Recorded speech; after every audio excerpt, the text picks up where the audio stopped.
দর্শক শুভেচ্ছা, আমি মাহফুজ মিশা আপনাকে আমন্ত্রণ জানাচ্ছি যমুনা টেলিভিশনের নিয়মিত আয়োজন 24 ঘন্টা। আপনারা জানেন রবি থেকে বৃহস্পতি সপ্তাহের 5 কর্মদিবস রাত 11টায় যমুনা টেলিভিশন স্টুডিও থেকে সরাসরি সম্প্রচারিত এই অনুষ্ঠানে আমরা মূলত কথা বলি রাজনৈতিক পরিস্থিতি এবং বিশেষ করে দিনের উল্লেখযোগ্য ঘটনা নিয়ে। গত কয়েকদিনের ঘটনাক্রম আপনাদের সবই জানা। কোটা আন্দোলনকে কেন্দ্র করে পরিস্থিতি যেদিকে গেছে, যে ধরনের সহিংসতা হয়েছে, মৃত্যু, বিক্ষোভ, ভাঙচুর, তার পরিপ্রেক্ষিতে কারফিউ জারি হয়েছে। সেই কারফিউ ক্রমশ শিথিল হচ্ছে। আজকে 4 ঘন্টা আজকে সকাল 10টা থেকে বিকেল 5টা পর্যন্ত কারফিউ শিথিল ছিল। একই রকম ঘটনা আগামীকালকেও থাকবে। আজকে অনেক দিন পর অফিস আদালত খুলেছে 11টা থেকে 3টা পর্যন্ত। ঢাকার রাস্তায় খানিকটা যানজটও দেখা গিয়েছে। এর মাঝখানে সরকারের নানা ধরনের কর্মকাণ্ড চলেছে। সাধারণ মানুষও যারা ঘরে থাকতে থাকতে ত্যক্ত বিরক্ত, তারা অনেকেই বেরিয়ে হয়েছেন। সেখান থেকে প্রশ্ন যাচ্ছে, তাহলে কি স্বাভাবিক হচ্ছে পরিস্থিতি? সেই নিয়ে আলোচনা করব। আলোচনার জন্য আমার সঙ্গে স্টুডিওতে আছেন ক্ষমতাসীন দল বাংলাদেশ আওয়ামী লীগের সাংগঠনিক সম্পাদক SM কামাল হোসেন MP। কামাল ভাই, স্বাগত আপনাকে। আছেন বাংলাদেশ সিনিয়র সাংবাদিক জনাব MA আজিজ, এবং আছেন বাংলাদেশের কমিউনিস্ট পার্টি CPBর সাধারণ সম্পাদক জনাব রুহিন হোসেন প্রিন্স ভাই, আপনাকেও স্বাগত। SM কামাল, আপনাকে দিয়ে আলোচনা শুরু করতে চাই। নিশ্চয়ই একটা তো সরকারের কাজ সরকার করছে, আর একটা দল হিসেবে আওয়ামী লীগ এই পুরো ঘটনা থেকে কি হলো তার নিশ্চয়ই একটা মূল্যায়ন করছে। এবং আজকে আপনাদের 23 বঙ্গবন্ধু এভিনিউয়ে মঙ্গলবার যে বৈঠক হলো, সেখানে কিন্তু অনেকগুলো প্রশ্ন এসছে যে আপনার নেতাকর্মীরা কোথায় ছিলেন, নেতাকর্মীরা মাঠে ছিল কিনা। সব মিলে আপনার উপলব্ধি কি পুরো জায়গাটাই? পরিস্থিতিটা আসলে এরকম না হলেও তো পারতো, বা এত সহিংসতা, এত বিভৎসতা, এত মানুষের মৃত্যু, একটা সাধারণ আন্দোলন, এবং যে আন্দোলনটার সঙ্গে শেষ পর্যন্ত শিক্ষার্থীর যে দাবি, সেই দাবির সঙ্গে আওয়ামী লীগের নীতিগত কোনো তফাৎ সম্ভবত ছিল না, এবং আদালতের রায় সেটিই হলো। আপনাকে ধন্যবাদ, বিজ্ঞ আলোচকদের ধন্যবাদ জানাই। সহিংসতা কেন, কারা করল, কোথায় হামলা হলো? ছাত্রদের ক্ষোভ, ছাত্ররা হামলা করতে পারে তার শিক্ষা প্রতিষ্ঠানে, ছাত্ররা ক্ষুব্ধ হয়ে একটা বাসে আগুন দিতে পারে। আমরা ছাত্র রাজনীতি করছি, ছাত্র আন্দোলন করছি, আমরা কোনো সাংবাদিকদের গায়ে হাত দেইনি। এটি কি ছাত্ররা করেছে? করেনি। শিক্ষাকে উপর হামলা করেছে, এটি কি ছাত্ররা করেছে? করেনি। বিটিভি ভবনে হামলা হয়েছে, এটি কি ছাত্ররা করেছে? করে নাই। মেট্রো রেল, এই মেট্রো রেল তো আওয়ামী লীগের সম্পদ না, দেশের জনগণের সম্পদ। সেই মেট্রো রেল হামলা করেছে কি আওয়ামী লীগ করেছে? মানে সাধারণ ছাত্ররা করেছে? করে নাই। আপনি দুর্যোগ ব্যবস্থাপনা যে বিল্ডিং, সেই বিল্ডিংয়ে হামলা করেছে, পুলিয়ে দিয়েছে, কারা? সাধারণ ছাত্ররা না। আপনি সড়ক ভবন, কারা হামলা করেছে? BRTA কারা হামলা করেছে? হানিফ ফ্লাইওভারের টোল প্লাজায় কারা হামলা করেছে? সাংবাদিক একজন, পুরুষ সাংবাদিকরা তো অনেকেই আহত হয়েছেন, একজন নারী সাংবাদিক, তাকে শ্লীলতাহানি করা হয়েছে। উল্লাস করেছেন, যেটা পাকিস্তান হানাদার বাহিনী শামসুন নাহার মেয়ের 25শে রাষ্ট্রে ধরে নিয়ে, আমার শেষ করতে দেন আগে, এরা কারা করেছে? এই ঘটনা আমাকে তো স্মরণ করিয়ে দেয়, তারাই করছে যারা পাকিস্তানের প্রেতাত্মা, তারাই করেছে যারা 13, 14, 15 অগ্নি সন্ত্রাস করে অন্তঃসত্ত্বা মহিলা সহ 3 বছরের 300 সাধারণ মানুষকে হত্যা করেছেন। শত শত মানুষ অগ্নিদগ্ধ হয়ে আত্মনাদ করেছেন। আইন শৃঙ্খলা রক্ষাকারী বাহিনীর প্রায় 20 জন লোকের বেশি হত্যা করা হয়েছিল সেই সময়। ওই শক্তি, ওইটাই বলতেছি, এখনকার ওই শক্তি আপনি দেখেন এটা করেছে যারা 28 অক্টোবর নির্বাচন প্রতিরোধের নামে প্রধান বিচারপতির বাড়ি হামলা করেছেন, সেখানেও 40 জনের উপর সাংবাদিককে হত্যা করে আহত করেছিলেন। আপনারা কি করেছেন তখন? আমার শেষ করতে দেন। আমরা তখন সমাবেশ করেছি এবং সেইটা প্রতিরোধ করেছে আইন শৃঙ্খলা রক্ষাকারী বাহিনী শান্তিপূর্ণভাবে। যারা আন্দোলন করেছে তাদের একটা লোকও মারা যায়নি। আপনি তাইলে চিটাগাং ইউনিভার্সিটি, ঢাকা ইউনিভার্সিটি, এখানে যারা মারা গেল তারা কেউ মারা যায়নি? কবে? পুরো আন্দোলন চলাকালীন এই আন্দোলনে জি আমি এই আন্দোলনের কথা বলছি, আমি 28 অক্টোবর। আচ্ছা, এই আন্দোলনে যারা মারা গিয়েছেন আমি অবশ্যই তাদের বিদায়ী আত্মার মাগফিরাত কামনা করি। সাধারণ সাথে এই আন্দোলনে আওয়ামী লীগ, ছাত্রলীগ, যুবলীগের কর্মীরাও মারা গিয়েছেন। আপনি যান বঙ্গবন্ধু বিশ্ববিদ্যালয় মেডিকেলে, যান ঢাকা মেডিকেলে, একজন ড্রাইভার, ডাক্তারের ড্রাইভার, আমি আজকে বঙ্গবন্ধু মেডিকেলে দেখে আসলাম, সে তার স্যারকে আনতে গেছে, ডাক্তার সাহেব কান্তি গিয়েছিলেন। আমি আজকে বঙ্গবন্ধু মেডিকেলে দিলাম, মৃত্যুর সাথে পাঞ্জা লড়ছেন। আজকে যেটা কালকে গোয়েন্দা সংস্থার প্রধান, ডিবির প্রধান হারুন সাহেব বলেছেন যে তারেক জিয়া গোলাম পরোয়ারের সাথে টেলিফোনে কথা বলে এবং এইখানকে বিএনপির সন্ত্রাসীদের, বিএনপির নেতাদের সাথে কথা বলে সারা বাংলাদেশ থেকে এই সাধারণ ছাত্রদের সামনে রেখে জামাত, শিবির, ছাত্রদলের সশস্ত্র ক্যাডাররা এসে এই ধ্বংসস্তূপে চালিয়েছেন। তারা পাকিস্তানের এজেন্ডা বা দেশের অর্থনীতিকে ধ্বংস করার জন্য।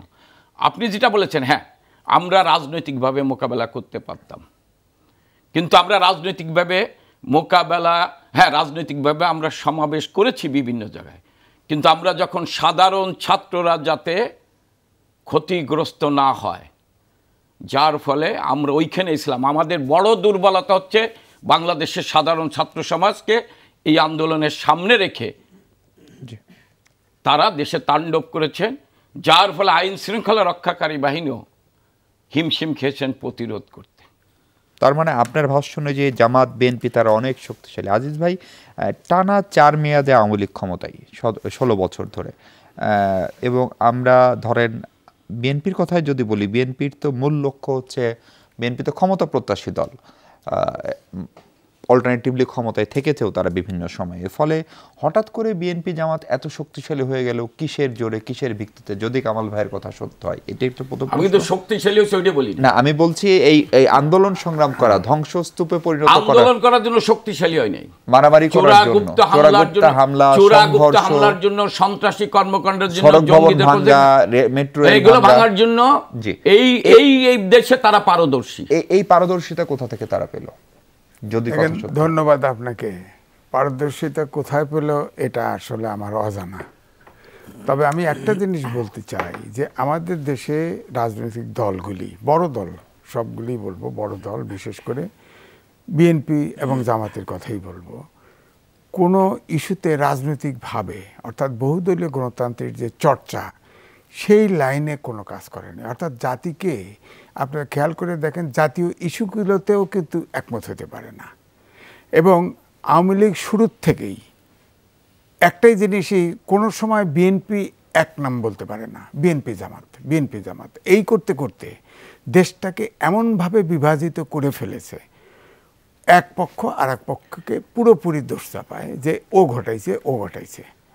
এবারেও এই যে কোঠা সংস্কার আন্দোলনটা ইনোসেন্ট আন্দোলন, 1 তারিখ থেকে 14 তারিখ পর্যন্ত কিন্তু কোনো সন্ত্রাস ঘটে নাই। প্রধানমন্ত্রী একটা প্রেস কনফারেন্স করলেন, সেখানে সাংবাদিক প্রশ্ন করল, এরপরে সাধারণ সম্পাদক আওয়ামী লীগের একটা কথা বলে দিল, সাথে সাথে হেলমেট বাহিনী নেমে গেল, যেটা বিভিন্ন পত্রিকায় অলরেডি ছবি ছাপা হয়েছে, এই তো সারা দেশে ছড়াই গেল। এখন এখান থেকে শুরু। এখন প্রশ্ন হচ্ছে, বহুদলীয় গণতন্ত্রে প্রিন্স ভাই একটা পার্টি সেক্রেটারি, তিনি তো অবশ্যই, যদি পপুলার দাবি হয় সেখানে অবশ্যই তিনি সেখানে সমর্থন দিবে অথবা সহযোগিতা করবে, এ তো করবেই। তো আমার বক্তব্য হলো যে এখানে এটা ছাত্ররা যে রাজনীতি আর কোটা আন্দোলন, ছাত্রদের সম্পর্কে, সরকারের ক্ষমতা সম্পর্কে হয় উদাসীনতা অথবা ধারণা কম। 52 সাল থেকে আমার মেমোরি বলে ছাত্রদের কোনো আন্দোলন ব্যর্থ হয় নাই। এবারে হলো আমি বলবো ব্যর্থ হয়েছে তাও বলবো না, কারণ এখনও অমীমাংসিত অনেক কিছু আছে। কারণ ছাত্রদেরকে এই বিষয়টাকে ছাত্রদেরকে ইনভলভ করা হয় নাই মীমাংসাতে, এটাকে ঠেলে বিচার বিভাগে দিয়ে দেওয়া হয়েছে। ইস্যুটা বিচার বিভাগের নয়। আজিজ ভাই, বিএনপির প্রধান নেতা যিনি দেশে আছেন, মহাসচিব মির্জা ফখরুল ইসলাম আলমগীর বলছেন, বিএনপি আন্দোলনে ছিল কিন্তু নাশকতার মদদ দেয়নি। হ্যাঁ, এটা আজকে বলছি। তার মানে তো বিএনপি আন্দোলনে ছিল সেটা উনি স্বীকার করছেন সাধারণ না, শিক্ষার্থীদের আন্দোলনে প্রথম তাহলে দিকে- এই সহিংসতার দায় আসলে কে নেবেন, বা কামাল ভাইরা যে দায়টা বিএনপিকে চাপাচ্ছে, বিএনপি সেই দায় কিভাবে এড়াবে? না, আমি দায় আপনিই বুঝতে পারবেন। আপনি অনেক ইনভেস্টিগেটিভ রিপোর্ট অনেক করেছেন, ভয়ঙ্কর ভয়ঙ্কর। আগে পুলিশ যখন তদন্ত করে তখন আগে কিন্তু এভিডেন্স দেখে, যে ঘটনা মোটিভটা দেখে, মোটিভটা শুরুটা হলো কিভাবে। শুরুটার সময়ে কিন্তু বিএনপি ছিল না। শুরুটার সময় যখন আন্দোলন গজে ওঠে তখন কিন্তু বিএনপির সমর্থন দেয়। পরের দিকে এসে বলছে যে হ্যাঁ, বিএনপির বহু লোক আমি দেখছি আমার বাসার সামনে। এখানে তো একটা জিনিস কিন্তু রাজনীতিবিদরা বিবেচনায় আনে না। যেমন ধরেন এই যে কিশোর গ্যাং আছে, প্রায় 150 কিশোর গ্যাং আছে ঢাকা শহরে। তারপরে পথ শিশু আছে বহু। আমাদের সময়ও দেখছি একটা মিছিল বার করলে, আমরা সাংবাদিকরা পর্যন্ত মিছিল বার করতে গেলে পথ শিশু সামনে আসে। এরাও কিন্তু আমি দেখছি, আমি নিজের চোখে দেখলাম যে এই আন্দোলনে কিন্তু এরাও ইনভলভ ছিল, এবং যত ঢিলাঢিলি যা কিছু এরা কিন্তু এগুলো কিন্তু বিবেচনা আনে নাই। তারপরে ধরেন এই যে ইন্টারনেট কিন্তু এখন বিশ্বে একটা মারণাস্ত্র। আপনি ইন্টারনেট যখন বন্ধ করে দিলেন তখন কিন্তু সব আপনার এই যে নানান রকম রিউমার যে রটতে শুরু করলো, এতে আরও বিভৎসতা বেড়ে গেল। এখন প্রশ্ন হলো যে ধ্বংসাত্মক কাজগুলো কে করেছে? আমার বক্তব্য হলো যে আন্দোলনে কোটা বিরোধী ছাত্ররা ছিল। ছাত্রদের ভিতরে থাকলেও দু একজন থাকতে পারে, সব নাই। অবশ্যই তৃতীয়পক্ষ ছিল, আমারও অনুমান করি তৃতীয়পক্ষ ছিল। কিন্তু আমার প্রশ্ন হচ্ছে এই যে এখন ডিবি প্রধানের উদাহরণ দেওয়া হলো, এত স্থাপনা, ইম্পর্টেন্ট স্থাপনা সব ধ্বংস করে ফেলা হলো। আপনার নরসিংদীর জেলখানা ভেঙে ওখানে ওই আগের সন্ত্রাসী ছিল তাদেরকে বের করে নিয়ে গেল, অন্যরা আবার ফেরত আসছে। জঙ্গি ছিল, জঙ্গিরা বের করে গেল। কোনো গোয়েন্দা সংস্থাকে পয়সা দিয়ে জনগণ পালে না, একটা ইনফরমেশন নাই। এইসব ইম্পর্টেন্ট জায়গাগুলো আধুনিক যুগে ডেটা সেন্টার হচ্ছে একটা দেশের সবচাইতে ইম্পর্টেন্ট জায়গা। সেটাতে কেন আপনার তথ্য ছিল না এবং আক্রমণ হলো? আমি আপনাকে একটু থামাই প্রিন্স ভাই। এই যে আজিজ ভাই বলছেন একটা তৃতীয় পক্ষ, সরকারও বলছে আন্দোলনকারীও না, আবার ক্ষমতাসীন দল সরকার বা ছাত্রলীগ তারাও না, একটা তৃতীয় পক্ষ। এই তৃতীয় পক্ষটা আসলে কোন পক্ষ? নাম্বার 1 প্রশ্ন। দ্বিতীয় প্রশ্ন হচ্ছে যে আমরা যখন এই আলাপ করছি তখন এই আন্দোলনে আমাদের গণমাধ্যম কর্তৃক প্রকাশিত যে সমস্ত সংবাদ, তাতে 188-189 জন মারা গেছেন। সরকারি দলের এমপি মহোদয় বলছিলেন তিনি নিজে গিয়ে অনেককে হাসপাতালে কাতরাত অবস্থায় দেখেছেন। আজকে এবং গতকালকে যারা মারা গেছে তারা নতুন করে না, আগের আহত অবস্থায় সেখান থেকে মারা যাচ্ছেন। এই পরিবারের কাছে এই বক্তব্যগুলো কোনোটাই কি কোনো সান্ত্বনা বয়ে আনতে পারে, নাকি এটার একটা আসলে একটা সত্যি সত্যি তদন্ত দরকার, দোষীদের সুষ্ঠু শাস্তি দরকার, যে কে ঘটনা ঘটালো, কিভাবে ঘটালো? ধন্যবাদ আপনাকে। আপনার কথার সরাসরি উত্তর দিয়ে আমি বিষয়টায় আসি। যে প্রথম কথা, তৃতীয় পক্ষের কথা যদি বলেন তাহলে যারা বলেছে তারা বলতে পারে, এবং এটা হচ্ছে তদন্তের মধ্য দিয়ে, প্রকৃত তদন্তের মধ্য দিয়েই বের করতে হবে। কারণ তাই না হলে আন্দাজের ঢিল ছুঁড়ে লাভ নেই, এটি একটি দিক। এবং মনে রাখা দরকার, আমরা রাষ্ট্রযন্ত্রকে নানাভাবেই চিনি। মনে আছে আওয়ামী লীগের উপরে যে বর্বরতম হামলা হয়েছিল, তারপরে বিচারপতি জয়নাল সাহেবকে আমরা জানি, পার্লামেন্টের ভাষণ আমরা শুনেছি, আমরা জজ মিয়া নাটকও দেখেছি। সুতরাং এই জন্য বললাম, নির্মোহ তদন্তের মধ্য দিয়ে প্রকৃত চিহ্নিত করা ছাড়া আপনি শেষ বেলায় কারেক্টলি বলতে পারেন না। এখানে থামলাম। এবার আসি, আপনি দ্বিতীয় যে কথা বলেছেন, যারা জীবন দিয়েছে। আমারও ছাত্র আন্দোলনে, আমি ছাত্র ইউনিয়ন করতাম, আমারও এক কর্মী জীবন দিয়েছে। ছাত্র ইউনিয়নের নগরের সেক্রেটারি এখনও গুলিবিদ্ধ, সররাবিদ্ধ, এবং অনেকেই আছেন হাসপাতালে সেটা পড়ে। তাদের কাছে এই যে কথাগুলো বলছেন, এইটা কোনো সান্ত্বনা হবে না, পরিষ্কার কথা। এবং সবচেয়ে বড় কথা, প্রায় 200-র কথা তো পত্রিকায় নাম সহই আসছে, আর আন্দোলনকারীরা অবশ্য 300 বলছে। সেটা দেখার ব্যাপার। যার জন্য আজকে যেমন আমরা আমাদের পার্টির পক্ষ থেকে বলেছি, প্রকৃত নিহতদের এবং আহতদের তালিকা প্রকাশ করা দরকার। কারণ আহতদের অবস্থা আরও গুরুতর। চোখ বহু মানুষের, কয়েকশো মানুষের সাপোর্ট লাগবে, চোখ কিন্তু আপনি ফিরে হয়তো পাওয়া কঠিন, আমাদের যা তথ্য উপাত্ত ভয়াবহ অবস্থা। সুতরাং সেটা একটা জরুরি, তাদের জীবন বাঁচানো এবং এই পরিবারগুলোর পাশে কিভাবে দাঁড়াবো সেটি একটি প্রশ্ন। এবং আপনি কোনো এই ধরনের কথা বলে সান্ত্বনা আপনি দিতে পারবেন না। এবার আসি, আপনি যে আজকের বলেছেন স্বাভাবিক হচ্ছে সব কিছু, এই তো আপনার কথা। আমি যদি বুঝে থাকি যে না, প্রশ্ন রাখছি। হ্যাঁ প্রশ্ন আমি বলছি, হ্যাঁ আপনার প্রশ্ন। না আমি দেখছি না কেন? প্রথম কথা হচ্ছে, আপনি আমাকে একটু বলেন তো ভাই, বাংলাদেশ, তার আগে পাকিস্তান, তার আগে ব্রিটিশ আমল, এই কয়দিনে এই যে হত্যাযজ্ঞ সংগঠিত হলো, অতীতে কোনো এই ধরনের ঘটেছে? হয়নি তো। দেলোয়ার হোসেন সাঈদীর ইয়ের দিন অনেক না, এই যে আমি এক নাগাড়ে টানা এতদিন হয়, আমি সেটাই বলেছি এক। তাহলে এটা আপনাকে বিবেচনায় নিতে হবে অবশ্যই, যে ধ্বংসযজ্ঞ হয়েছে রাষ্ট্রীয় সম্পদ, সেটাও আপনার নির্মোহভাবে খুঁজে বের করতে হবে কারা জড়িত, সেটা একটা ব্যাপার। কিন্তু আসি, এই যে এত বড় ঘটনা ঘটলো, তাহলে যে সরকার, আপনি প্রথমে আইসাইট থেকে কোনো নাম, ব্যক্তি, দল যদি মুছে ফেলে, ধরেন কথার কথা বামপন্থী সরকার ক্ষমতায় আছে, তাহলে তার কি আর ক্ষমতা থাকার অধিকার আছে? এই যে রাষ্ট্রীয় সম্পদ যারা রক্ষা করতে পারলো না, জেলখানার মতো ঘটনায় এইরকম চলে যায়, এখন যতই কথা বলে না কেন, তার কি আর ক্ষমতায় থাকার অধিকার থাকে? তাহলে যারা ক্ষমতায় আছে, মানুষের জানমালের নিরাপত্তা দিতে পারলো না, রাষ্ট্রীয় সম্পদের নিরাপত্তা দিতে পারলো না, ক্ষমতা থেকে সরে যেয়ে জনগণের ভোটাধিকার, যেটা অনেক দিন ধরে খর্ব হয়ে আছে, সেইটা নিশ্চিত যতক্ষণ পর্যন্ত না করবে, ততক্ষণ পর্যন্ত ওই যে স্বাভাবিক হচ্ছে সব, ওই প্রশ্ন আপনি বারবার করবেন, এর কোনো সমাধান হবে না। এবার আমি আসি ছোট্ট করে দুইটা কথা আমার বিবেচনায়, ছোট্ট বিবেচনায়, কারণ ছাত্র আন্দোলন আমরাও তো করে এসেছি। এইবারের ছাত্রদের যে আন্দোলন ছিল, অতীতে অন্ততপক্ষে আমার হিসাবে দেখি নাই যে এইরকম একটা আন্দোলন সরকারি দল থেকে শুরু করে সব দল এই প্রশ্নে ঐক্যমত্য। জি।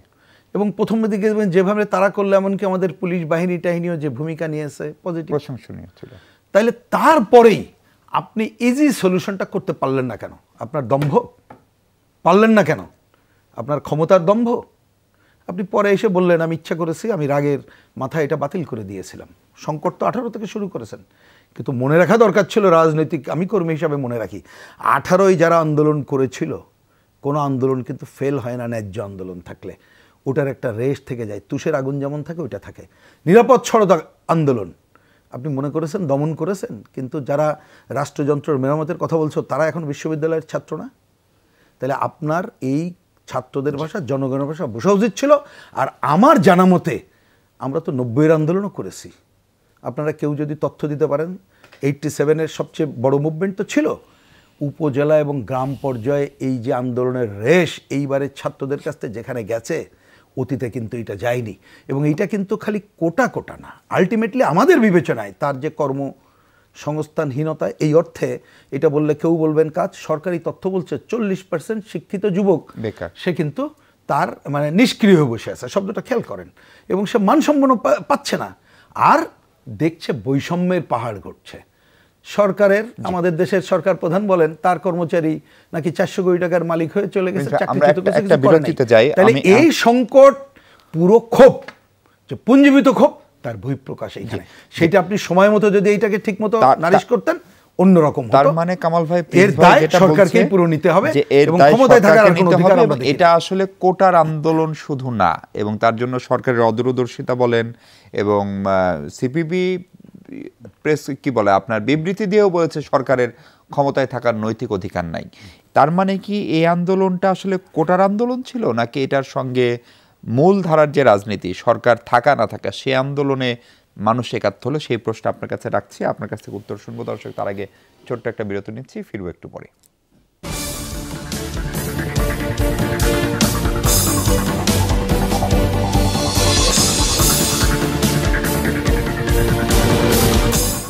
দর্শক, বিরতির পর স্বাগত আরেকবার। আমরা কথা বলছি পরিস্থিতি স্বাভাবিক হচ্ছে কিনা সে নিয়ে। আওয়ামী লীগের সাংগঠনিক সম্পাদক S M Kamal Hossain MP আছেন আমাদের সঙ্গে। কামাল ভাই, আপনি যদি প্রিন্স ভাইকে শুনেছিলেন, নিশ্চয়ই সরকারের অদূরদর্শিতার কথা বলা হচ্ছে, এবং এই ঘটনার পরে যা যা ঘটেছে, তারপরে আদৌ আপনাদের নৈতিকভাবে ক্ষমতায় থাকা এখতিয়ার আছে কিনা সেই। আমি একটা কথা বলি, এই গভর্নমেন্ট, বঙ্গবন্ধু কন্যা জননেত্রী শেখ হাসিনার সরকারের আমলে যতগুলো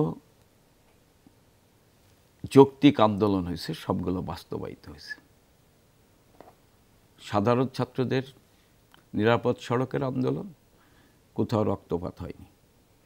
যেদিন আমির খসরু মাহমুদ একটি ছাত্রদলের ছেলেরে নির্দেশ দিল যে এই কোঠা আন্দোলনের ভিতরে ঢুকে যাও, তারপরের দিন আপনি দেখেন, তারপরের দিন কিন্তু সংঘাত হলো। 2018 কথা বলছেন? নিরাপদ সড়কের আন্দোলন। আচ্ছা, নিরাপদ সড়ক আন্দোলন। নিরাপদ সড়কের এই আন্দোলনও সাধারণ ছাত্ররা কোনো রকম সহিংস আন্দোলন করেনি। তাদের আন্দোলনের সাথে সকল মহল তাদের দাবির প্রতি সমর্থন জানিয়েছে। এবং সরকার তো তারা যে আন্দোলন করেছে, হাইকোর্ট যে বাতিল করেছিল, সরকার সঙ্গে সঙ্গে রিট করেছে। হ্যাঁ, সেইখানে উচ্চ আদালতের জন্য অপেক্ষা করতে বলা হয়েছে। আপনি যেটা, আমি প্রিন্স সাহেবকে ধন্যবাদ দেই যে উনি সত্য কথা বললেন যে এই আন্দোলন সরকার পতনের আন্দোলন। এই যে সরকার পতনের আন্দোলন, যারা জনগণকে ঐক্যবদ্ধ করতে পারে না, কারণ তাদের জনগণকে ঐক্যবদ্ধ করার কোনো এজেন্ডা তাদের সামনে নাই, কারণ জনগণ তাদেরকে চেনে। তারা যখন ক্ষমতায় ছিল তখন তারা এই দেশটাকে জঙ্গিবাদের দেশ, দুর্নীতিবাদের দেশ, খুনিদের দেশ, সন্ত্রাসীদের দেশ বানিয়েছে। পাকিস্তান স্টাইলে গ্রামের পর গ্রাম লুটপাট করেছে। ক্ষমতায় আসার পর 2001 সালে হানাদার বাহিনী যেভাবে আক্রমণ করেছিল, জনগণ, তাদের কর্মীরা তাদের আন্দোলন নামে, কিন্তু সাধারণ জনগণ তাদের সাথে নাই। এই পপুলার একটি আন্দোলনকে সামনে রেখে সরকার পতনের আন্দোলন, যেটা যদিও প্রিন্স সাহেবদের সেই ক্ষমতা নাই সরকার পতনের আন্দোলন করার, ওনারা এখন হয়তো জামাত বিএনপির কণ্ঠে কণ্ঠ মিলিয়ে কথা বলতে পারে। তো সরকার পতনের আন্দোলন করলে সরকারের বিরুদ্ধে আন্দোলনের ইস্যু করে রাস্তায় নামেন। সাধারণ ছাত্রদের কেন গুলির মুখে ঠেলে দিলেন? সাধারণ ছাত্রদের, আমি যদি বলি যারা সাধারণ ছাত্রদের পিছনে থেকে এই যে যারা সরকার পতনের আন্দোলন করছে, তারা সাধারণ ছাত্রদের হত্যার জন্য দায়ী। ওনারা বললেন এই হত্যাকাণ্ড, তাহলে এই ধ্বংসযজ্ঞ কারা চালিয়েছেন বলতে হবে। সাধারণ ছাত্ররা করছে, আমি বলবো সাধারণ ছাত্ররা করে নাই। বিটি ভবনে হামলা সাধারণ ছাত্ররা করে নাই, কিন্তু আগে বলছি, আমি মনে করি যারা সরকার পতনের আন্দোলনের কথা বলে, এই ধ্বংসস্তূপ হওয়ার জন্য, যে জাতীয় সম্পদ নষ্ট করার জন্য, তারা হচ্ছে মদতদাতা, তারা হচ্ছে। কামাল ভাই, আপনার এই কথা যদি একদম মেনে নিই, যেটা সরকার পতন আন্দোলন ছাত্রদেরকে ব্যাপার, নাগরিক হিসেবে আমার নিরাপত্তা কে দিবে? যে মানুষ মারা গেলেন সেটি যদি একজনও হয় কিংবা 200 জন, আমি আপনার বলি, সেই নিরাপত্তা দিতে সরকার ব্যর্থ হয়নি। শুনেন, আমি বিটিভিকে বাঁচাতে সরকার ব্যর্থ হয়নি। আমি আপনার বলি, নাগরিক হিসেবে নিরাপত্তা দেওয়ার দায়িত্ব সরকারের। হ্যাঁ, আমি সেই নিরাপত্তা কেন দিতে পারলেন? আমি বলি, এবারের আন্দোলন প্রেক্ষাপটটা বলি। আমি যে কথা বললাম, যারা সরকার পতনের আন্দোলন করছে তারা সাধারণ ছাত্রদের, প্রশাসন, আইন শৃঙ্খলা রক্ষাকারী বাহিনী সাধারণ ছাত্রদের যাতে কোনো ক্যাজুয়ালিটি না হয়, তারা ওই দিক খেয়াল রাখছে। আপনি দেখেছেন বিটিভি ভবনে সাধারণ ছাত্ররা যখন নামছে, তাদেরকে ঠেকানোর জন্য আইন শৃঙ্খলা রক্ষাকারী বিষয়ে পাশ দিয়ে, আপনি তো ছবি আসছেন আপনাদের বিভিন্ন মিডিয়ায়, ওই যে গণসংহতি করতো ছাত্র দলের ক্যাডাররা, শিবিরের ক্যাডার, তারা ঢুকে গেছে। এবং যেটা আজিজ ভাই বললেন যে এই যে কিশোর গ্যাং, এদেরকে আমরা তো এখন মানে সব জায়গায় ভাসে যে এই শত কোটি টাকা এই আন্দোলনের পিছনে, এই যে এই ধ্বংসস্তূপের করার জন্য খরচ করা হয়েছে, তাদেরকে বিটিভি ভবনে ঢুকেছে। আপনি একটা কথা বলতে পারেন, এরপরে বলবে যে পুলিশ হেলিকপ্টার দিয়ে, র্যাব হেলিকপ্টার দিয়ে পুলিশ উদ্ধার করছে। আপনি যে ইউনিভার্সিটিতে উদ্ধার করেছেন, সেই ইউনিভার্সিটির সাধারণ ছাত্ররা গেট বন্ধ করে, তারা সামনে, ওই পুলিশকে উদ্ধার করতে হলে তাহলে গুলি করতে করতে ঢুকতে হবে কানাডিয়ান ইউনিভার্সিটিতে, তাহলে সাধারণ ছাত্র মারা যাবে। যারা বলে যে পুলিশ র্যাব দিয়ে, মানে র্যাব পুলিশ হেলিকপ্টার দিয়ে পুলিশ উদ্ধার করেছে না, এই কথা যারা বলে, আমি মনে করি তারা চাইছিল যে পুলিশ সাধারণ ছাত্রদের গুলি করতে করতে এখানে ঢুকবে। কিন্তু সরকার সাধারণ ছাত্রদের রক্তে বাংলাদেশকে লাল করতে চায়নি, অতীতে যারা করেছেন। জি আজিজ ভাই, এই যে এখন যে পরিস্থিতি, এই পরিস্থিতি কি প্রিন্স ভাই বললেন এটা আসলে স্বাভাবিক পরিস্থিতি না? পরিস্থিতি কি আসলে স্বাভাবিক হচ্ছে? আজকে যদিও রাস্তায় অফিস আদালত খুলেছিল, খানিকটা লোকজনের উপস্থিতি বেশি ছিল, কিন্তু মানুষের ভয় ডর কেটে গেল, অথবা আন্দোলনটা কি শেষ হয়ে গেল? আমার তো মনে হয় না। কারণ হচ্ছে এবারে আন্দোলনে পলিটিক্যালি আওয়ামী লীগ খুবই ক্ষতিগ্রস্ত হয়েছে। কারণ এতই পপুলার এই কোটা সংস্কার আন্দোলনে লাভবান হয়েছে কে? লাভবান বিরুদ্ধে পার্টি, বিরুদ্ধে মানে যেই BNP থাকবে, মানে BNP না বিএনপি বলবো না, বিরুদ্ধে যারা থাকবে, বিরুদ্ধ ওপিনিয়ন আমি বলবো। কারণ বিএনপি আমার কাছে মনে হয় যে এই সরকারের যে আচরণ, ধরেন সকল প্রশাসন কারফিউ জারি করে, প্রশাসন সরকারের যত রাষ্ট্র ব্যবস্থা সব কিন্তু ব্যবহার করেছে, রাজনৈতিকভাবে কিন্তু মোকাবেলা হয় নাই, অস্ত্র দিয়ে এটা নিয়ন্ত্রণ করা হয়েছে, দমন করা হয়েছে। সুতরাং এই জন্যেই আমি প্রিন্স ভাইয়ের ওই শব্দের সাথে একমত যে যখন দমন করবেন কোনো কিছু, তখন তুষের আগুনের মতো ভিতরে থাকবে। যাদের সমস্যা তাদের সাথে যদি আলোচনা করে সমাধান কনক্লুড করা হতো, তাহলে কিন্তু একটা জায়গায় অন্তত পক্ষে এটা সমাপ্তি হতো। সেটা হয় না। সরকারের 3 মন্ত্রী যে তাদের সঙ্গে বসে 3 মন্ত্রী সেটা নিয়ে পত্রিকায় আসছে। 3 মন্ত্রী 4 জন যে সমন্বয়ক তো অনেক ছিল, 61 জন, 4 জন, 56 জন। হ্যাঁ 4 জন তাদের নিয়ন্ত্রণেই ছিল এবং তাদেরকে যে ভাষায় কথা বলাইছে, কারণ অন্য সমন্বয়ক তার কাউন্টার দিছে। সেটা যদি 56 জনের সঙ্গে বসতো তাইলেও যদি একই কথা হতো। 56 জনের না, 56 জনকে বললো যে তারা তো দাবি ওই যে সমন্বয়ক প্রথম যে 3 জন দিছিল ওটার ক্ষেত্রে কিন্তু এখন পর্যন্ত, এখন এই যে লাস্ট আজকেও দেখলাম আমি, তারা বলছে যে না ওই আগে 4 দফা দিছে, জরুরি 4 দফা, জি, ক্যাম্পাস খোলা, ইন্টারনেট চালু করা, হ্যাঁ এগুলা, এরপরে বলছে তারপরে 8 দফা নিয়ে আলোচনায় বসবো। এইটা আলোচনায় বসতে পারতো, কিন্তু এইটা আমার কাছে যেটা মনে হয়েছে অনেকগুলো অপশান ছিল। আমি বললাম তো যুগান্তর আজকে লেখা দিয়েছে, অনেকগুলো অপশান ছিল, সরকার এই অপশানগুলো কোনোটাই কাজে না লাগায় শুধু বল প্রয়োগে গেছে। এখানেই সমস্যার সমাধানটা স্থায়ী ভাই, পুরো সংকটটার একটা রাজনৈতিক সমাধান জরুরি ছিল।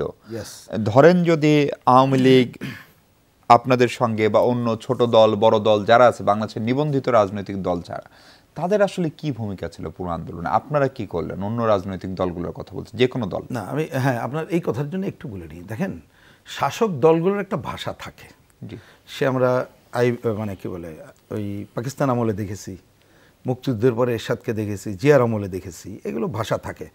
আমি আগে যেটা বলেছি, আপনি কোশ্চেনটা ঠিক করেছিলেন, কিন্তু শাসক দলের ল্যাঙ্গুয়েজ অন্য হয়ে গেছে। আমি বলেছি পুরো ঘটনার পরে তার আর অধিকার নেই ক্ষমতায় থাকার। এইটা শুরুতে সরকার পতন আন্দোলন ছিল, কখনো বলিনি।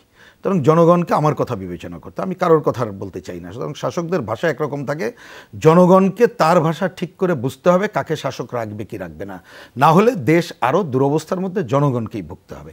এবার আপনি যেটা বললেন, এই আন্দোলনে ভেরি সিম্পল, এই আন্দোলনে আমাদের ছাত্র যারা আছে তারা সাধারণভাবে তাদের সাথে ছিল। এবং আপনাকে আমি দায়িত্ব নিয়ে কথা বলছি, এবং আপনি খোঁজ নিলে পাবেন যে প্রথম দিকে এমনকি, এটা কোনো গোপন কিছু না, যে আমাদের ছাত্র সংগঠনের 2-1 কর্মী তারা মিছিলে স্লোগান দিতে গেছে, আন্দোলনকারী কোনো রাজনৈতিক নেতা যাতে না থাকে তার কাছ থেকে মাইকটা কেড়ে নিয়ে ছাত্র ইউনিয়ন কর্মীদের কাছে মাইক কেড়ে আমি বলেছি কোনো অসুবিধা, আমরা বলেছি কোনো অসুবিধা নেই, তোমরা পেছনে থাকো, কারণ আন্দোলনটা ন্যায্য। আমাদের প্রথম কথা হচ্ছে ন্যায্য আন্দোলন, সাধারণভাবে দাবি আদায় হোক, সেইটা আমরা চেয়েছি। এবং আমি তো বললাম খুবই ইজি ছিল। এবার সেই জায়গাটা হয়নি কেন? ওই যে বললাম, শাসকরা তাদের যে বিষয়গুলো আছে, আপনি কিছু না, আমি একটু আগে এক জায়গায় বলে আসলাম, কিচ্ছু না, প্রতিদিনের যে ঘটনাবলী সেইগুলো আপনারা প্রচার করেন।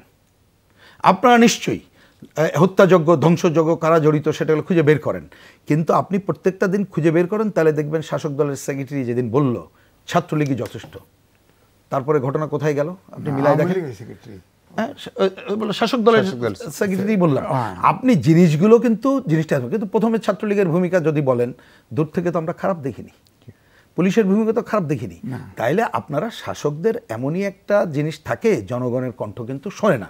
আমরা ওই যে বললাম, এইটাকে রাজনৈতিকভাবে ব্যবহার করতে চাইনি, যেটা আমরা কমিউনিস্ট পার্টি বা আমাদের যে বাম গণতান্ত্রিক জোট, আমরা জানি আমরা কিন্তু 4 শত্রুর বিরুদ্ধে সংগ্রাম করছি। আমরা জানি গণতন্ত্রহীনতা এক শত্রু, লুটপাটতন্ত্র একটা শত্রু, সাম্প্রদায়িকতা একটা শত্রু, সাম্রাজ্যবাদ আধিপত্যবাদ একটা শত্রু। পুরো এটাকে যদি মোকাবেলা না করতে পারি, তাহলে মুক্তিযুদ্ধের বাংলাদেশ করতে পারে। মুক্তিযুদ্ধের বাংলাদেশ করব, বৈষম্য থাকবে, লুটপাট থাকবে, গণতন্ত্রহীনতা থাকবে, আর মুক্তিযুদ্ধের চেতনার কথা বলবো, ভুল ধারণা হবে মানুষের মধ্যে। কারণ এইটা করার জন্যে আমরা এই আন্দোলনে খুব সহনশীলতার সাথে থেকে আমরা চেয়েছি যে ছাত্ররা যে দাবি করছে, এটা শুধু ছাত্রদের আন্দোলনের মধ্যেই থাকুক এবং তারা ভালোভাবে দাবি আদায় করুক। সুতরাং আমরা এই জায়গায় কোনো জায়গায় যাইনি, কিন্তু সর্বশেষ ঘটনাবলী যেটা নিয়ে গেছে, এখন আমরা দাবি করছি আফটার ঘটনার পরে যে এইটা এখন একটা রাজনৈতিক সংকট। আগে ছিল ছাত্রদের দাবির বিষয়, ভোটার সংকট। এখন সেটা আর নাই, মানে ওইটা তো আছেই, সেটা তারা যে দাবি করেছে ওইটা যেমন মানতে হবে, একই সাথে এটা রাজনৈতিকভাবে এই সংকটের সমাধান করতে হবে। সে কথা বলার জন্য আগের বিবৃতিতে বলেছি, যদি আপনি রাজনৈতিকভাবে এই সংকটের সমাধান না করেন, বাংলাদেশে উৎপত্তি থাকা অনেক গোষ্ঠী আছে যারা আমাদেরকে অরাজনৈতিক ধারায় ফেলে দিতে পারে, অগণতান্ত্রিক ধারা দীর্ঘমেয়াদে আরো সংকটে পড়বো। সুতরাং রাজনৈতিকভাবে সমাধানটা কি, এই দায় নিয়ে সরকারকে বিদায় নিতে হবে এবং কথা বলেই বিকল্প পথ, আমরা যেটা বলেছি নির্বাচন ব্যবস্থা নির্বাচনের দিকে আগাইতে হবে, কোনো বিকল্প নাই। এই কারফিউ আসলে আর কতদিন চলবে, এটি একটা বড় প্রশ্ন সাধারণ মানুষের, এবং এর ফলে অর্থনীতির মানুষের যে ক্ষতি হচ্ছে সেটা বাড়তি চাপ সৃষ্টি করবে কিনা, সেই সাথে মৃত্যুর সংখ্যা নিয়ে বিদেশি গণমাধ্যমে অতিরঞ্জিত তথ্য প্রচার করা হচ্ছে, এটা ফরেন মিনিস্টার বলছেন। আমরা প্রশ্ন করেছিলাম যদি সেটি অতিরঞ্জিত হয়, প্রকৃত তথ্য কত সেটি স্বরাষ্ট্র মন্ত্রণালয় বা সরকারের কোনো এজেন্সি কেন বলছে না? আপনারা যারা এমপি, যারা বিভিন্ন পার্লামেন্টারি স্ট্যান্ডিং কমিটিতে আছেন, সেটি পরিষ্কার করলে অনেক কিছু পরিষ্কার হয় কিনা সে বিষয়ে আপনার মতামত শুনবো। দর্শক, তার আগে আবারও একটা বিরতি, ফিরছি একটু পরে।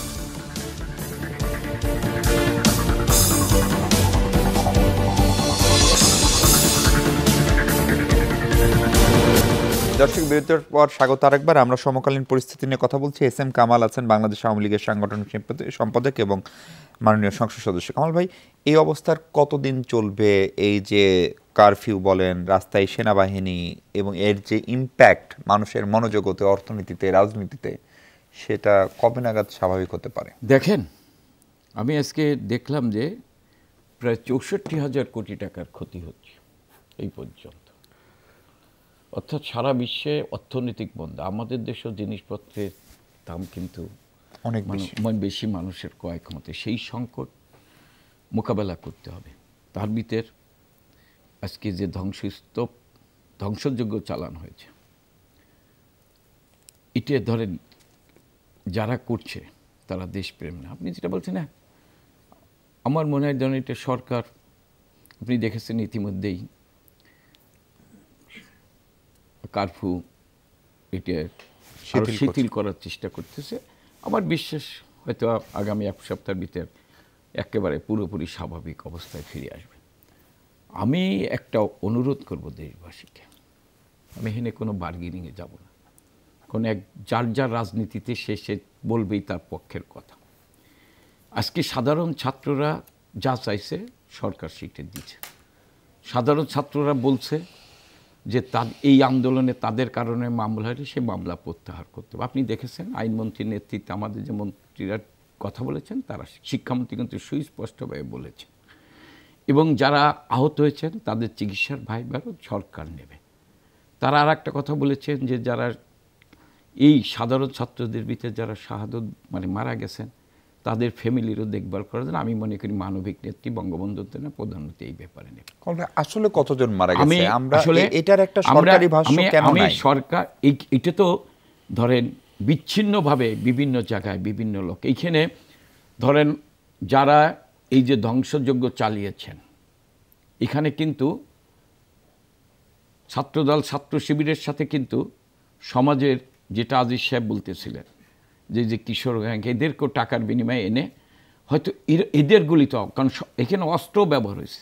আপনারা দেখেছেন, সাংবাদিকরা আরও ভালো বলতে পারবেন, যেখানে এই সন্ত্রাসীরা তাদের অস্ত্র ব্যবহার করছেন, তাদের গুলিতে অনেকে মারা গিয়েছেন। আমি অস্বীকার করি যে পুলিশের গুলিতে দুই একজন যে মারা যায়নি, এটা অস্বীকার না। কিন্তু সরকার যখন বলছে যে বিদেশি গণমাধ্যম আল জাজিরা বা তারা যারা 2% যদি ভুল হয়, এখানে সবচাইতে সরকারের বিপক্ষে লেখে, এটা আমি বলবো না, কিছু কিছু পত্রিকা আছে তো তাদের ভাষা অনুযায়ী আজকে আমি দেখলাম যে 178 না 78 জন বলছে।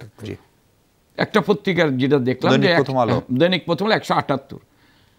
যারা হাসপাতাল আছে ধরে নিলাম আমি, যেটা আজিজ ভাইরা বললেন যে এরকম মৃত্যু, হ্যাঁ, কোনো মৃত্যু আমরা কামনা করি না। আমি এক ছাত্রদেরকে আজকে যার সন্তান মরছে তার তো আমি বলেছেন যেন প্রধানমন্ত্রী যেদিন 6 জন মারা যায় সেদিন বলছে স্বজন হারানোর ব্যথা আমরা বুঝি।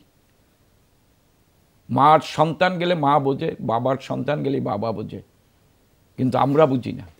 হ্যাঁ, তা আমি মনে করি এদের একটা যে কতজন মারা গেছে, অবশ্যই সরকার এইখানে একটা পরিপূর্ণ তালিকা পরিচয় সহ তালিকা সরকার অবশ্যই দেবে স্বরাষ্ট্রমন্ত্রী। আমি আর একটা কথা বলি, আমাদের একদম শেষ, আমি একটু দেশবাসীকে বলি যে দেখেন, ছাত্রদের কথা মাননীয় প্রধানমন্ত্রী তারা যা চাইছে এবং তাদের যদি আরও কোনো দাবি, আমি সাধারণ ছাত্রদের অনুরোধ করব যে ইউনিভার্সিটি খুললে তোমরা ক্লাসে ফিরে যাও।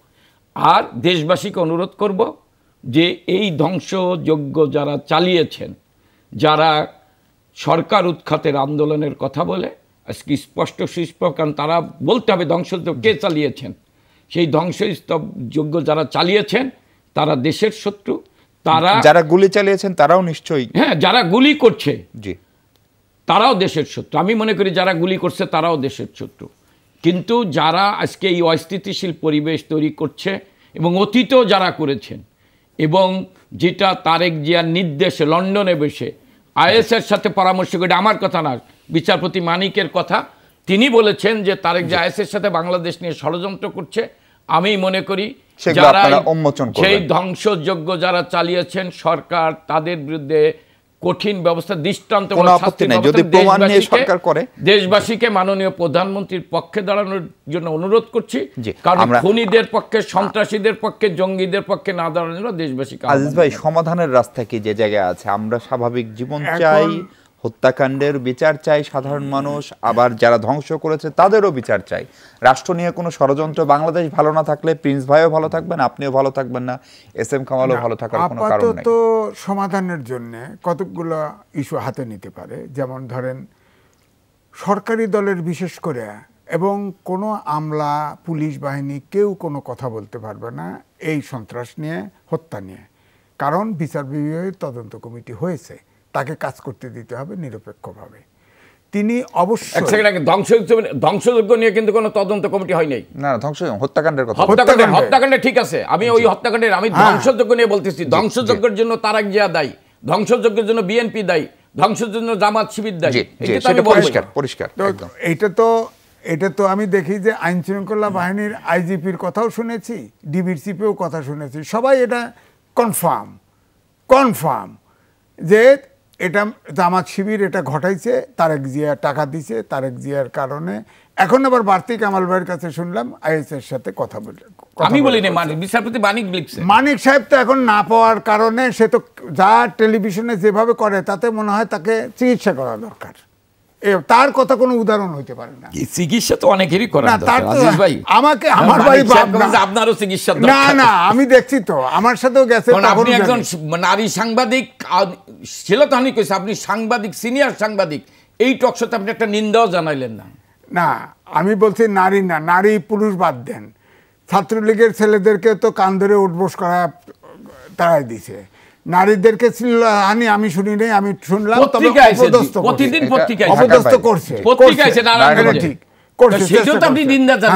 না। আমি সব অপকর্মের নিন্দা করি, সব খুনের নিন্দা করি, তবে এই ঘটনার সমাধান করা একদম ডে ওয়ান থেকে সরকারের পক্ষে সম্ভব ছিল। সরকার এটা না করে এই আন্দোলনটাকে এমনভাবে অগ্নিগর্ভ করে তুলেছে যাতে বিরোধী দলকে দমনের কাজ। আমরা এই রাজনৈতিক এই আলাপ আসলে শেষ হবে না, কিন্তু ধরেন প্রত্যেক সমস্যার একটা স্বল্পমেয়াদী, মধ্যমেয়াদী, দীর্ঘমেয়াদী সমাধান থাকে। মনে হচ্ছে স্বল্পমেয়াদী একটা সমাধান হয়েছে আপাত দৃষ্টিতে, অনেকেই মনে করছেন যে আর্মি নামিয়ে কারফিউ জারি করে, কিন্তু এই সমাধান কি আসলে টেকসই হবে বা কি করা উচিত? আমি শুরুতেই বলেছি টেকসই হবে না। প্রথম কথা, ছাত্রদের আন্দোলন, এবং এমনকি এই কথাটা সময় লাগবে, সময় নাই বলে আর বলছি না, যে কোটা যেভাবে সমাধান করা হলো এটা সমাধান হয় নাই। কারণ নারী কোটা বাংলাদেশে দরকার, পিছিয়ে পড়া জনগোষ্ঠীর জন্য দরকার, আদিবাসীদের জন্য আরও দরকার। একটা কমিশন করে দিলেই হতো। সরকার ইমিডিয়েট মনে করেছে, কিন্তু তার হাতে ভবিষ্যতের সময় আছে, বিবেচনা করবে। 2 নম্বর হচ্ছে না, ওটা দরকার ন্যূনতম 5%, না চাইলে দরকার কি, কারণ ওটা আরো অঙ্ক করে করা উচিত ছিল। গেলে 2 নম্বর আমি মনে করি যে ছাত্রদের ইমিডিয়েট স্কুল কলেজ বিশ্ববিদ্যালয় খুলে দেওয়া দরকার, ওইখানে যাতে সহাবস্থান নিশ্চিত করা যায়। আপনার সংসদ নির্বাচনের জায়গা, অর্থাৎ তাদের যে দাবির জায়গাটা, ছাত্রদেরকে আশ্বস্ত করা, মানে ছাত্র সংসদ, আমি আশ্বস্ত করার জন্য যা যা করার কথা বলে করতে হবে। আর কোনো ঠ্যাঙাড়ে বাহিনী কোথাও চলবে না, হেলমেট বাহিনী, অমুক বাহিনী, এটা যা হবে নিষিদ্ধ করতে হবে, সে যে দলই করুক না কেন। এইটা ছাড়া আপনি ওইখানে সমাধান পাবেন না। কিন্তু এইখানে যে অগ্নিগর্ভ রাজনৈতিক পরিস্থিতি, তার জন্যে একটা রাজনৈতিক দায় নিতে হবে, রাজনৈতিক সংকটের সমাধান হবে। অতীত দিনে কোনো ভালো ভোট হয় মানে আওয়ামী লীগ বলবে যা হয়েছে তার জন্য আমরা দায়ী, এরকম যে ক্ষমতা, আমি তো বলেছি যেই ক্ষমতা থাকতে শুরুতে বলেছি এই দায় তাকে নিতেই হবে। নেওয়ার পরে রাজনৈতিক দলগুলো তার মধ্যে মনে রাখতে হবে ৭১-এর ঘাতকরা বাদ, তাদের তো নিষিদ্ধই করা উচিত, বহুবার বলেছি। তাদেরকে বাদ দিয়ে আন্দোলনকারীদেরকে আস্থায় নিয়ে বাংলাদেশে নির্বাচন ব্যবস্থা, খালি হুট করে নির্বাচন আমরা চাই না, একটা নির্বাচন ব্যবস্থার আমূল সংস্কার করে আপনি জনগণের ভোট নিশ্চিত করতে হবে। জনগণের ভোট জামাতকে বাদ দিতে বলছে, জনগণের ভোট নিশ্চিত করা ছাড়া আপনি কোনোভাবেই মানে ওইটাও মানে আশু সমস্যার সমাধানও করতে পারবেন না। জি, অনেক ধন্যবাদ রহিম হাসান প্রিন্স, অনেক ধন্যবাদ আজিজ ভাই, অনেক ধন্যবাদ কামাল ভাই। দর্শক, এই ছিল আমাদের আজকের আলোচনা। ভালো থাকবেন সবাই, নিরাপদে থাকবেন, আপনার জন্য শুভকামনা রেখে শেষ করছি। ধন্যবাদ।